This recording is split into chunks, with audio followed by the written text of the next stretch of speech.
everyone. Welcome to another episode of Leaning In and Speaking Out. I'm Michelle Lamb, and I am here today with Lindsay McLachlan. We're doing a special episode for the Status of Women Review Committee, which we're both a part of. And we're doing this to honor women who are researching equity issues related to gender or gender marginalized people. And I'm really excited to hear about the article you just had that came out and hear about your research. And Lindsay is an assistant professor. She is a co-chair in business administration, and that's in the Faculty of Arts here at Brandon University. And yeah, I think we'll just jump right in.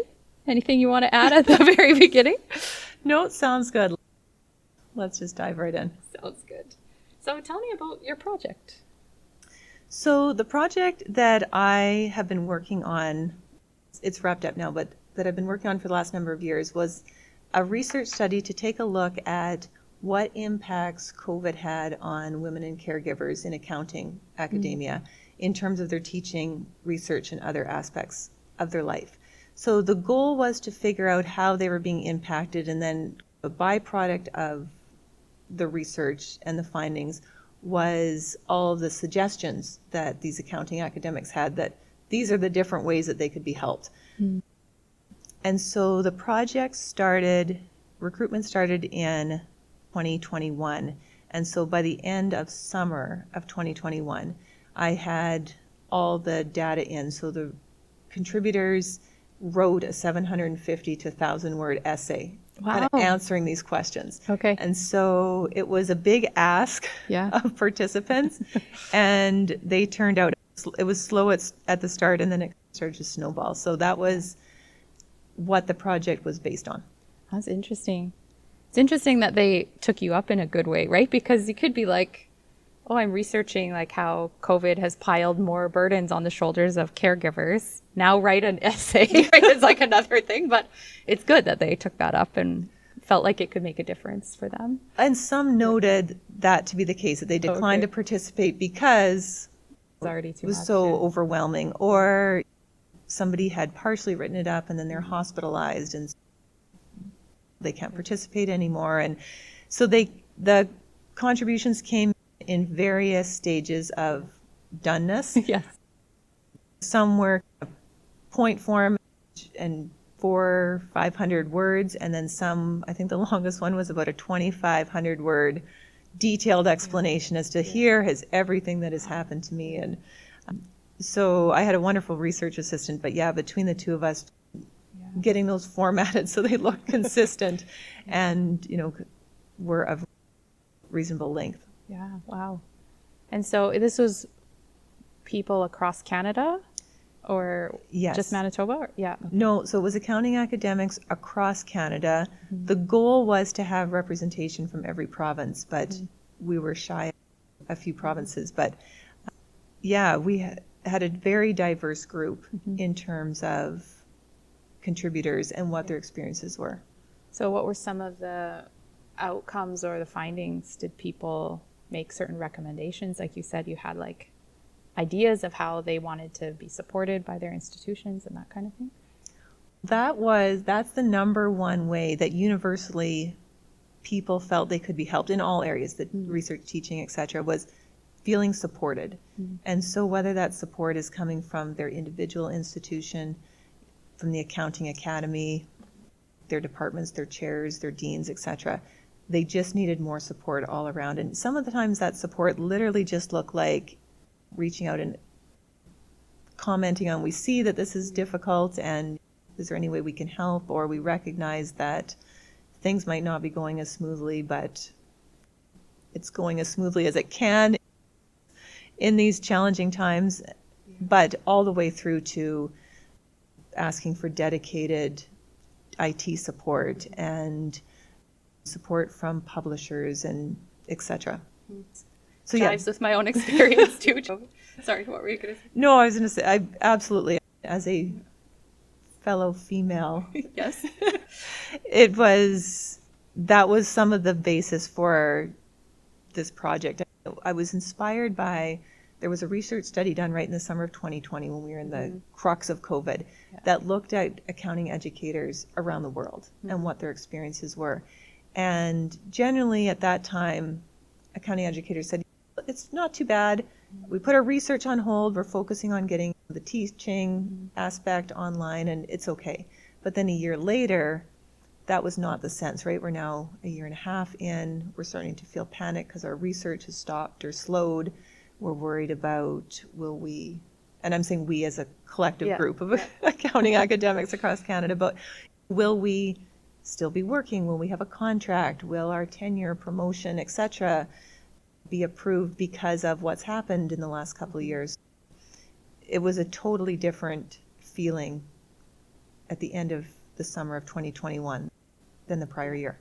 Yeah, that makes sense. And just the vibe of, this is my non-academic word, right? But like the vibe of COVID as it went through in the beginning, it was like just one day at a time and figure out how to move online or whatever. And then realizing that there were some things that had been dropped along the way and not being able to pick them up again, right? Like maybe the research or things like that, that people had to push to the side at the beginning because it was such an emergency situation. And then trying to figure out how to bring it all back, plus the extra caregiving or the things that they were doing.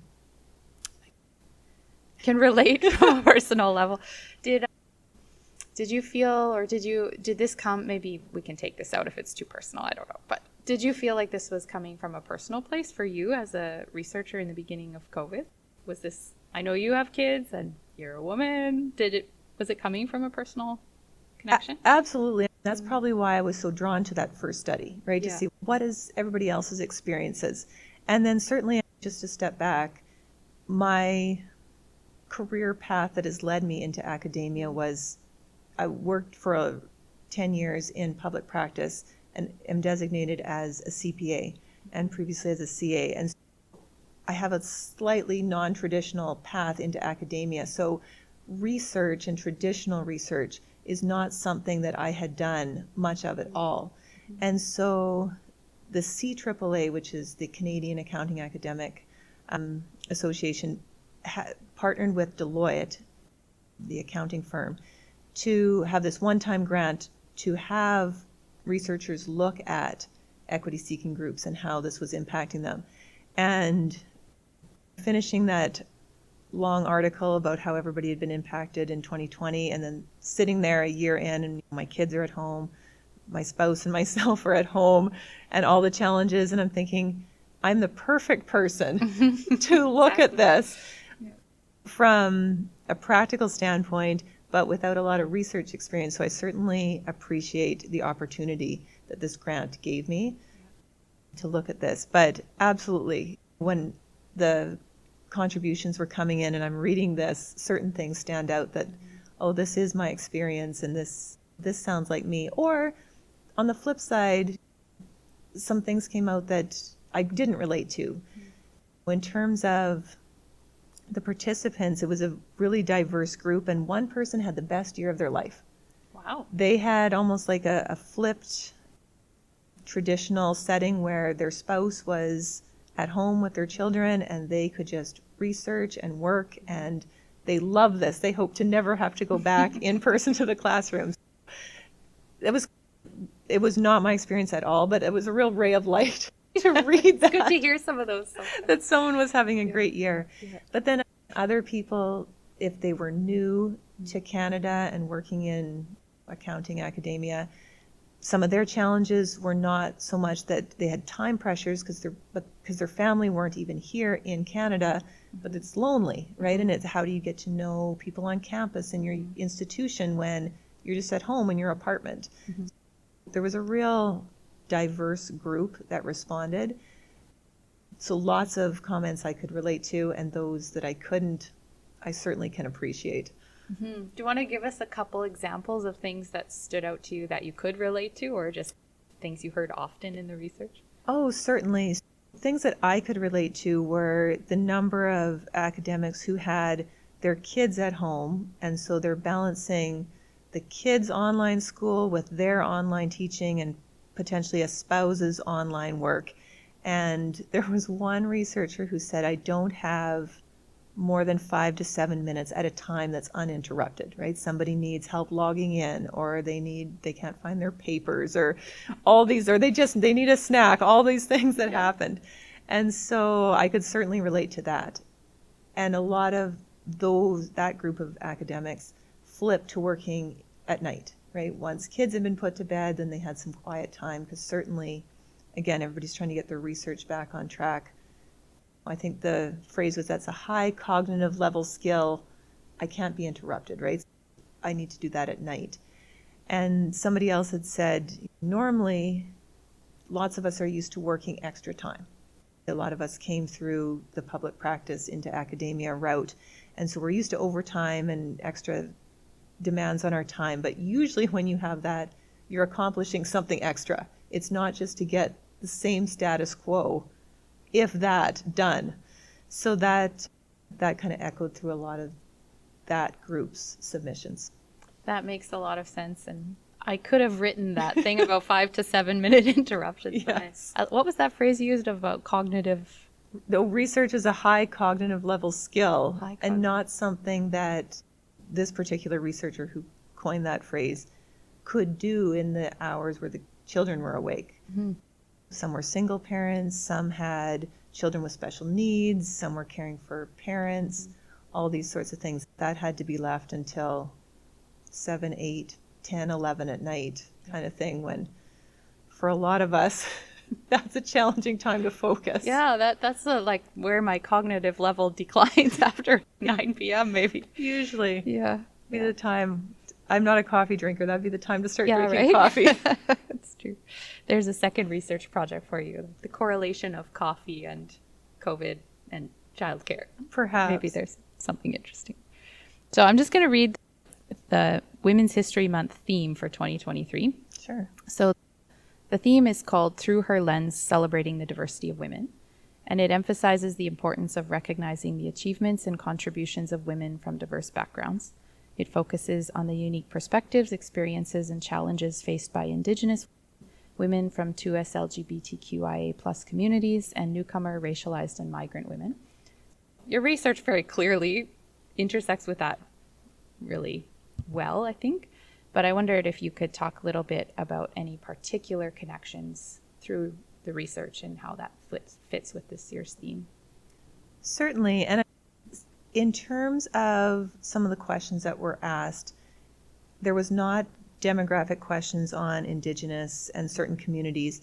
There was information that just came out in people's contributions, and then assuming that it didn't identify them clearly and they were comfortable with it, it would be left in. But things like, I'm an immigrant, I've been here for X number of years, my family's not here, those sorts of stories came out in the contributions, but they were not, besides being identifying as female and or caregiver, there weren't questions in the demographics section leading into these areas. But I know it has been a question that's come up at conferences when I presented this, and something that people would like to see and have discussed in terms of intersectionality. The next project, again, kind of spun out of this one, that seems to have a lot of demand for the answers, is of all the suggestions that were made by all these accounting academics, again, remembering this is back in middle of 2021. Now here we are, by the time this all gets done, 3 years later. What has been received by accounting academics? Did they get more support, dedicated IT support and staff and all these sorts of things? So that is the next research project. That's what I was going to ask. What's coming next? So is it going to be a follow-up with the same people, or just another round of open invitation surveys? So it'll be a survey that's open to all Canadian accounting academics. Yeah. And we'll see what has been received, what did they wish for, is there more things that could be helped. And so whether or not you identify as female and or caregiver, you could still recognize at your institution that you got some of these things. Some of them may not be helpful to you, maybe they're helpful to others, etc. So it will be open to everybody. Do you have a sense of, and this might be outside the scope of your research, but Do you have a sense of whether the kinds of supports that were needed were specific to women or caregivers, or whether institutions had the response, if we're going to give to one group, we have to give to all groups, and so we're going to put these supports in across the board? Do you have a sense of whether there were targeted supports or not? Targeted supports asked for or received? Both. Both. There was certainly, like, one that comes to mind is one contributor said it would be really helpful if institutions laid out resources. So if you were new to the city and you hadn't had a chance to really get familiar with it, oh, here's childcare providers, here are cleaning facility or cleaning companies, and just lists of these sorts of things to help new staff. And I think the phrase that contributor used was, it would be nice to not have to ask for these things and out yourself by saying, I need these. It's just a posted list and anybody could use it. So that was one suggestion that came about. That's an interesting phrase, outing yourself by needing support. We're all human and we all need support, but there is that sense as women, we can't, it's almost like if I need support at home or if I need support with childcare or with cleaning, I'm not doing a good enough job in different spaces. And so that's a really interesting phrase, that people still feel like they can't ask for the support that they need without it coming at a cost to them. Yeah. It's sad, but I know when you think of... Not really surprising, but yeah. I think that was the thing, is not...